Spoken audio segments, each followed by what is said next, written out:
A long time ago, there was a mighty warrior who wandered the land and was known for mercilessly slaying dragons with his mighty sword.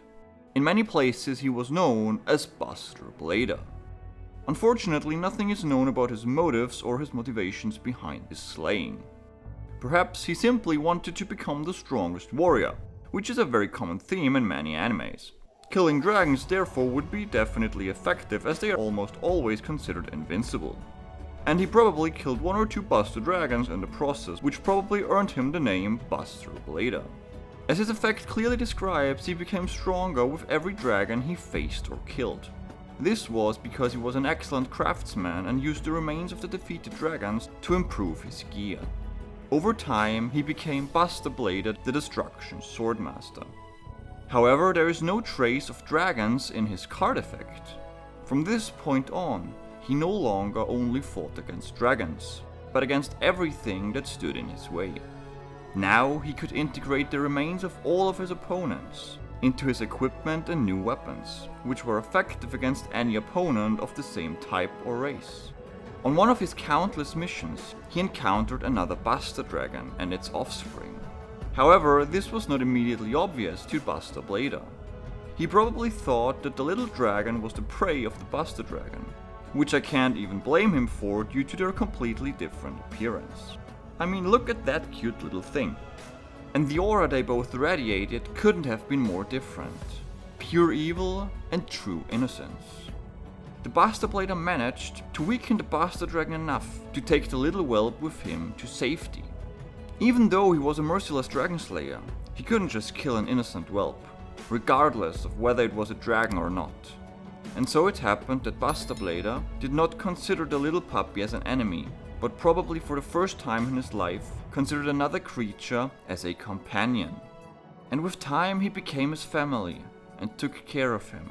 So Buster Blader would take the little whelp on his missions and train him.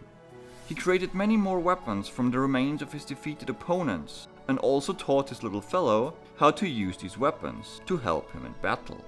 The little whelp grew up and became stronger, as the increasing stats and levels of the cards Dragon Buster Destruction Sword, Wizard Buster Destruction Sword, and Robot Buster Destruction Sword show.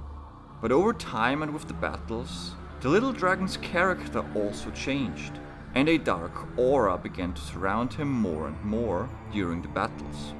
His fur also became progressively darker. The cause of this transformation was the first sword that the little whelp received, the Dragon Buster's Sword of Destruction.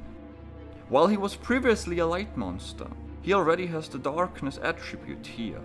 I could imagine that the remains that the Buster Blader integrated into his weapons contained the essence of the souls of his fallen opponents, which made the weapon so powerful in the first place. This essence then probably led to the gradual corruption of the little dragon, which ended with the whelp becoming a fully grown Buster Dragon.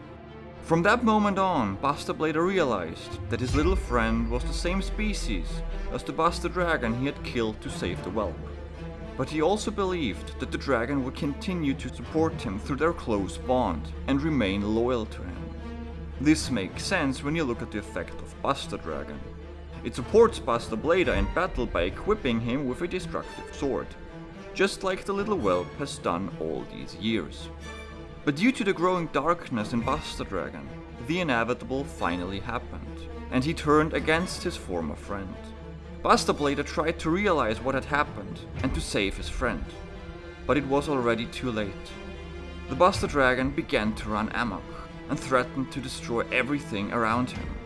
Buster Blader did everything he could do to reach his friend and companion. He was convinced that somewhere in all the darkness was the little innocent whelp that he had experienced so much with and had grown so dear to him. But in the end, it didn't help. He had no choice but to fight his old friend, and after a long and fierce battle, he finally defeated the dragon.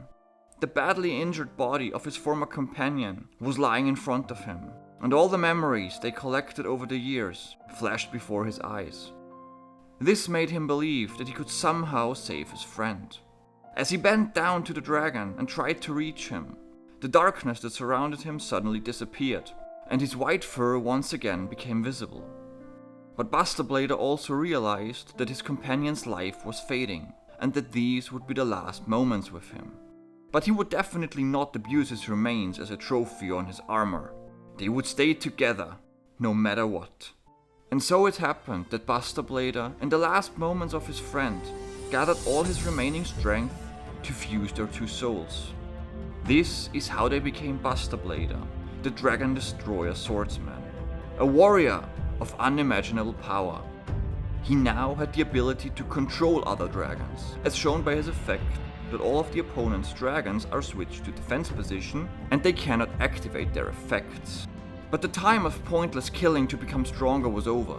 Buster Blader had become a warrior of light and hope, symbolized by his attribute change from earth to light, and loyal by his side to eternally protect and help him, his best friend, the spirit of the little Buster Whelp. And that was the story of Buster Blader. I still wonder whether the little whelp would always become a Buster Dragon and turn evil, or whether its development could also be influenced so that it remains a peaceful dragon. But until we get an adult light version of the Buster Whelp, this question remains unanswered. Until next time, and may the heart of the cards be with you.